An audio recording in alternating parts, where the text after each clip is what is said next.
So we'll start with our next topic, that is exception handling.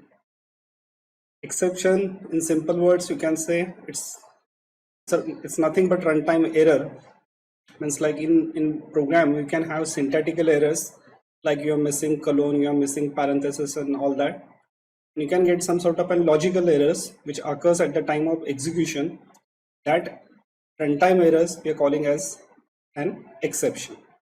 We'll see in details what is meant by exception, how we can handle it by using try except blocks, else block, finally block, how we can raise an exception through program, and how we can write down our own exceptions like customized exceptions. Okay, we'll see it one by one. So first of all, see some situations when this exception occurs, and then we'll see official definition of an exception. So in this code, we are just entering two numbers from keyboard, just prompting like this. A and B, we are entering two numbers from keyboard. We are just printing A divided by B, and then we are printing another statement, end of program. So it's only 4-line code. Two numbers we are taking from keyboard, printing division and printing end of program. Now if you run this code, okay, here we are entering value of A as a 10, entering value of B as a 5, and everything goes in a normal flow. That's fair enough. Next, we make some changes here. Value of A is 10, but this time value of B we are entering as a 0. And see what happens now. Now we are getting an error. If you read this error properly, it is telling you at what line this error occurs, line 3, or what statement this error occurs, and most important, it is even printing name of that error, 0 division error, and printing idea why this error is there, okay, like division by 0. So this is what happens if there is any runtime error in your program. Your program abruptly exits from that particular line of statement. Means like here you can see this statement doesn't get executed. End of program is not printed over there because error occurs at this particular line and your code get exited from that statement only. Okay, see another error. Here now we are just eliminating this conversion function int. Okay, we are just saying A is equal to input. Now what happens? Here value of A we are entering 10. This time 10 what we are entering will be taken as a string now. As we eliminated this int from here, this input A will return value of A which is string. Next we are entering value of B as a 5, and then we are trying to say A divided by B. Now once again there will be error. Error will remain at same line, means line number and all statement remains same. Only thing, type of error changed. Here now you can see last time there is a 0 division error. Now you are getting one new kind of error, that is a type error, and message is unsupported operand type or str. Means final summarization is like this: expected integer we are sending string over there. Okay, so this is a new kind of error, that is a type error. Even another situation, we are just completely eliminating this statement from here, and we are trying to run this code. Now you are getting one new kind of error, name error. Okay, name error, as we can understand, name A is not defined, so you are getting name error. So final conclusion, you can say in same 4-line code you are getting 3 different types of error according to 3 different situations: 0 division error, type error, name error. Okay, and one thing which is common, that your program get exit at particular line where error occurs. So finally we can say exception is just nothing but runtime error. Okay, so we'll give some official definition for exception. An exception is an event which occurs during the execution of a program that disrupts the normal flow of the program's instructions. Okay, an exception is an event which occurs during the execution of a program and that disrupts the normal flow of the program's instructions. Okay, means whenever any situation arises which is not possible to handle in Python, it raises an exception like divided by 0. Okay, So this is what we can say a logical definition of exception. But in terms of Python, what is exception? In terms of Python, exception is just nothing but an object that represents an error. As basic idea of Python is that everything is an object. On that line, in Python, exception is also an object which represents that respective error, like zero division error, type error, name error, index out of bounds error. So exception is a class object which represents that respective error. So when exception occurs, your program gets terminated. So as a programmer, our responsibility is to handle that exception and avoid this termination of a program. Some common exceptions we mentioned here, like zero division error, okay, that occurs when we try to divide by zero, name error when variable name doesn't exist, indentation error if you forget indentation, IO error, EOF error. Okay, so there are various kind of errors. You can find out all the errors by one function, okay, that we'll see over here.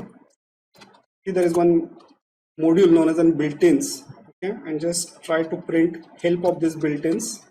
So it will print all built-in package or modules available with Python. And if you just scroll it to the start, you can see there are various classes like base exception, arithmetic error, floating point error, zero division error, and all that. So these are various classes which represents different kind of situations or different kind of errors. Okay, you can check it out. Zero division error is there. Okay, import error is there. Module not found error that we can understand by the name itself. Okay, name error that we have seen right now. Okay, so these are different classes which represents different kind of errors, and that errors will be thrown from that particular statement. Okay, it's like if you say a divided by b or divided by zero error, this object of this class will be thrown that particular statement here, and your program gets terminated. So what is our responsibility? To catch that particular exception and avoid termination. So that we can manage by means of these two blocks, try and except. Okay, try and except are two blocks which comes like this one. You can see in this image. Try is a keyword first of all. Okay, so first write try, then this colon, you can see one syntactical code we have written over here. Then write down all the statements which may generate an exception inside this particular block. Okay, try block will contain all those statements, all those suspicious statements which may throw exception. Okay, and if that exception is thrown from this try block statements, catch those exceptions in this except block. Whatever statements you are writing inside this except block will get executed if there is an error inside try block here. Okay, so syntax is somewhat like this: try colon except, then the name of exception, whatever statements you want to execute if exception occurs. This way you can write down any number of except blocks over here. Okay, we'll check it out by some code over here. See, we'll go with our previous code only.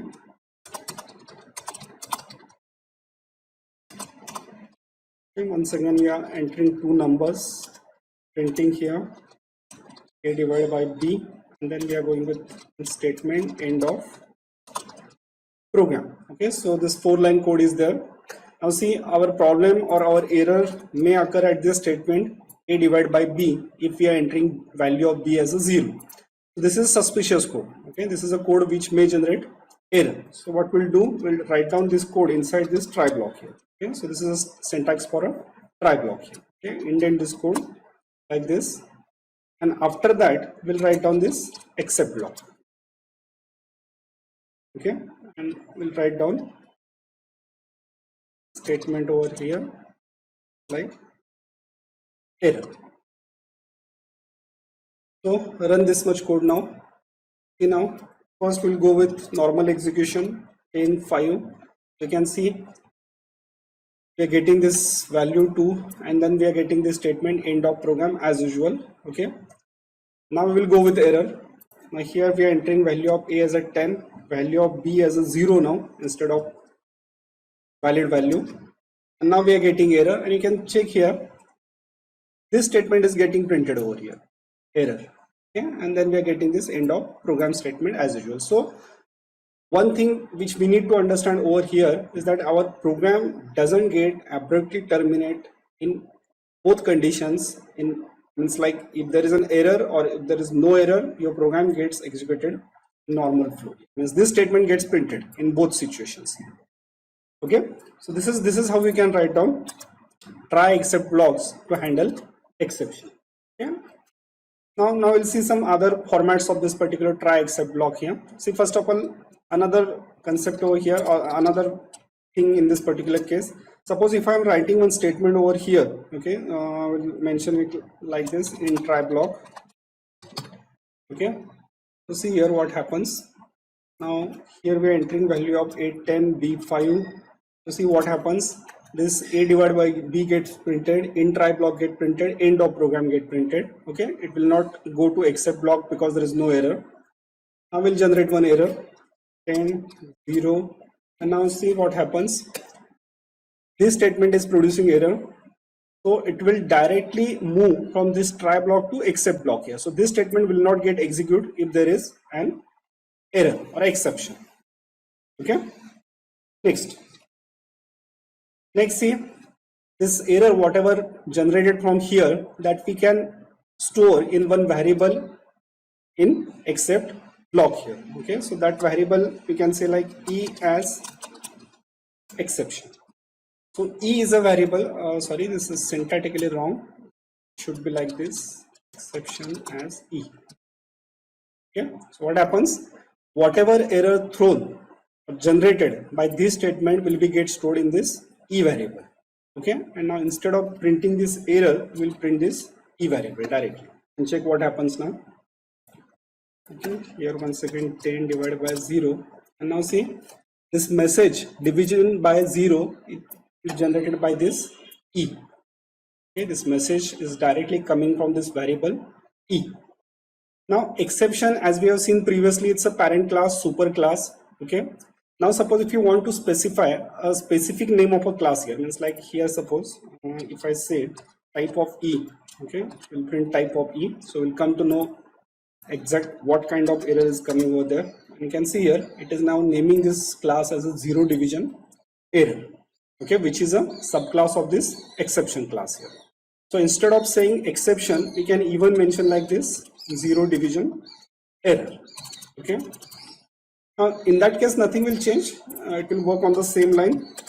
Okay, it will say division by 0 and all that, but this except block will precisely working for zero division error.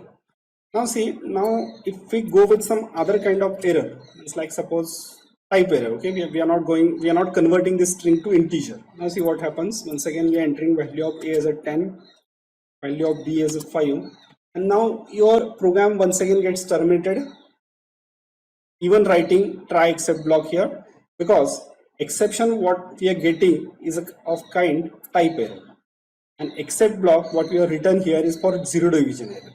Okay, so in that case what we can do, we can write another except block here with type error now. Okay, see, we can print E like this. So now if type error occurs, it will print message according to that. Okay, unsupported operand type and like this. So now what we can conclude from this, if try block can have any number of except blocks here. Okay, try block can have any number of except blocks to check or to catch different kind of errors. Or otherwise we can do one thing, here I can write down directly exception, and now see if suppose if we go with type error, still it is working, and if suppose if we go with divide by 0 error, still it is working. So you can do either one of these two things, either write try except with exception so that it will catch all types of exception, it will work according to that. Otherwise you can write down different except blocks for different type of exceptions like this one. Okay, our best option is that you can write except for respective exceptions, and at the end you can say except exception as E. So what happens in this case, if suppose zero division error occurs, it will be catch over here and you can work according to that. if type error occurs, you are catching it over here, you can work according to that. And if any other error other than these two errors occurs, you are catching it over here and you can do some sort of an operation on that here. Okay, so to handle errors, to handle exceptions, we need to write down this try and except block. Try block will contain all the statements which are suspicious, which may generate error. Except block will contain all those statements which we want to execute if error occurs. Okay, so we try except, as we have seen that there is no compulsion to write down exception with the except statement. We can keep the except statement as a blank one also, means like as we have seen here, it is not compulsory to write down anything over here. We can keep this thing as an empty also. Next, we can declare multiple exceptions in the except statement, that also we have seen. Okay, try block can contain more than one type of except statements also. Okay, so that's fine. That is the idea of try and except. Next, we having another block we can write with try and except here, that is else block. Okay, means like just how we have seen there is a try block, there is an except block, there can be another block that is a else block. Okay, and what will happen with this else block? Whatever statements we are writing inside else block will execute if there is no error. It's like you can check somewhat like this. If try will contain all the code which may generate error.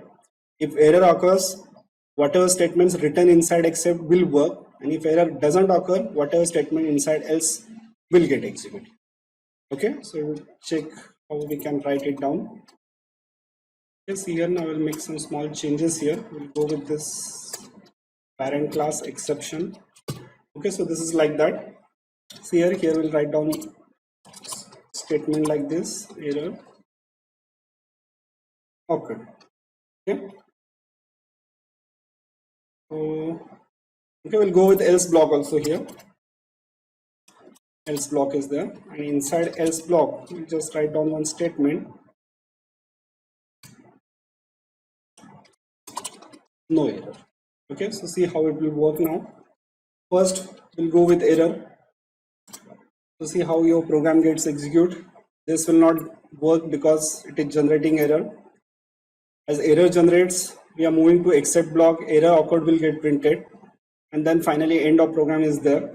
Okay, now we'll run same code once again without error. Now this time we will provide value of b as a 5, and now see how it works. Okay, fine, we are going with this type error right now, so it's now divided by 0 error. So I'll go with int once again. Okay, it's 5. Now what happens? Now this statement works properly because there is no error, and now see statement written inside else block is getting executed here. Okay, statement written inside else block is getting executed as a no error. So finally you can say else block is there, and whatever statement written inside else block will get executed if no errors were raised here. Okay, so that same is written in the next slide over here. We can also specify an else block along with the try except statement, which will be executed if no exception is raised in the try block. Okay, so the statements that don't throw the exception should be placed inside else block. Now just like else block, there is one another block that is known as finally block. Now finally is a kind of block, means like statements what we are writing inside finally block will get executed in both situation if error occurs or not. It's like finally our try except will be like this: try, except, else, and finally. Okay, I will once again summarize. Try will contain all those statements which may generate error. Except statements will get executed if error occurs. Else statement will get executed if exception doesn't occur. Finally will always run if error means if try block rises an error or not, it will get executed here. Okay, so see here we are writing another block, that is finally block. And inside this finally block we are writing one statement like this in finally block. Okay, so check the outcome now. First we are going with error, so it executes statement from here, error occurred, then it goes over here in finally block, and then end of program. So finally is working over here. Next we are going with normal flow of execution without error, so this statement gets printed its value. Now it is going in else block, no error because there is no error. and finally it is once again printing in finally block. So you can see what is exactly use of this finally block. Suppose if you are doing some sort of an IO operation, means like file input output, or if you are doing some sort of an socket connections, okay, networking connections, which you open in this particular try block, okay, you do some sort of an operations and you're coming out of this try block here. Now if error occurs or error doesn't occur, you want to close those particular connections here. So that close kind of statements we can write down over here. It's like whatever connections you are doing with files or sockets or whatever kind of connections or flushing type of operations, if you want to implement those operations in any worst condition, like if try block rises exception or doesn't rises exception, we want to close that connection. So it is better idea to write down those statements inside this finally block. Okay, so these are 4 blocks we can use in handling of exceptions: try, except, else, and finally. This is regarding with finally block. Okay, so last option what we want to check, that how we can raise an exception. So up till now we have seen exceptions are raised by interpreter internally when we carry out some operations like divide by 0 and all that. Now suppose if you want to explicitly raise an exception, that too also possible by using this keyword rise. Okay, means you can say rise and then you can write down the name of exception class here. Okay, rise an exception class, so that will generate an error or that will raise an exception. Okay, this exception class, to this exception class you can pass value also. It's like value to the constructor. Okay, so see how we can do it now. So here suppose we are writing one method to check an age. Okay, so one method check underscore age is there, to which we are passing value of age, and that we want to check here. Okay, it's like if age is smaller than 18, we want to generate some exception now here. Okay, so for that purpose we can use this keyword rise. Okay, then write down the name of a class. So currently there is no separate class to define this age exception, so better you go with predefined parent class exception, and to the constructor of this class you can send some message also. So here we are printing message under age not allowed. Okay, so this is method check underscore age, to which we are raising one exception. Okay, and we are printing message like under age not allowed. Okay, so now we are calling this method over here check underscore age, and we are entering some age value from keyboard. Okay, now there is a possibility of error to this method, so that's why we are just entering this method call in try block. Okay, here we are writing except block.